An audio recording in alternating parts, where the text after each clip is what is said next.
लाडूंचे गहू आहे ना मी चक्कीवर दिले होते दळायला, पण आहे ना डबल काम झालं होतं माझं. कारण चक्कीवाल्याने एवढं जाड दळून दिलं होतं ना, परत घरी येऊन मिक्सरमध्ये फिरवावं लागलं. यांना म्हटलं ना, पीठ अजिबात निघत नाही. तुम्ही ना म्हटलं मिक्सरमध्ये फिरून द्या आणि मी एका साईडला गाळून घेते म्हटलं, कारण आम्हाला बाहेर बी जायचं होतं. त्यांना सांगितलं लगेच त्यांनी ना सगळं जे कोंडा निघाला होता ना, सगळा मिक्सरमध्ये फिरून दिला आणि अशा कामांमध्ये ना नेहमी माझी मदत करत राहतात ते. कोणतंही असो सांगितलं ना, लगेच ऐकून घेतात आणि असं नवरा भेटायला ना खरं नशीब लागतं. तरी ना आम्ही दोघांनी पटपट हे सगळं करून घेतलं आणि सगळ्या किचन ओटा क्लीन केला आणि त्याच्यानंतर आम्हाला जायचं होतं बाहेर, कारण लाडू बनवण्यासाठी ना पिठी, साखर, डिंक ते लागणार होतं. ते घेण्यासाठीच आम्ही जी-मार्टमध्ये गेलो होतो. सगळं सामान घेतलं आणि तिकडनं येताना ना म्हटलं यांना म्हटलं उद्यासाठी मठ बी घेऊन घेऊ.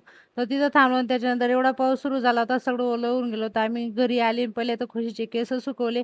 खुशी पूर्ण ओली काही झाली नव्हती, फक्त तिचे केसच ओले होते. म्हटलं सर्दी होऊन जाईल त्याच्या पहिले केस सुकवून घेते. तरी त्यानं खुशीचे केस सुकवून घेतले आणि त्याच्यानंतर लगेच सगळं सामान भरायला घेतलं होतं. म्हटलं आता पटपट सगळं सामान ठेवून देते आणि थोडी भूक बी लागली होती. जी-मार्टमधनं मॅगी आणली होती. म्हटलं मॅगी बनवून घेऊ, कारण बाहेर पाऊस बी चालू होता त्याच्यामुळे. आणि एका साईडला लगे मिरच्यासुद्धा भाजून घेतल्या होत्या मी, कारण ठेचा बनवायचा होता मला. तर चला मग आजचा ब्लॉग मी इथंच एंड करते. भेटूया नेक्स्ट ब्लॉगमध्ये. बाय.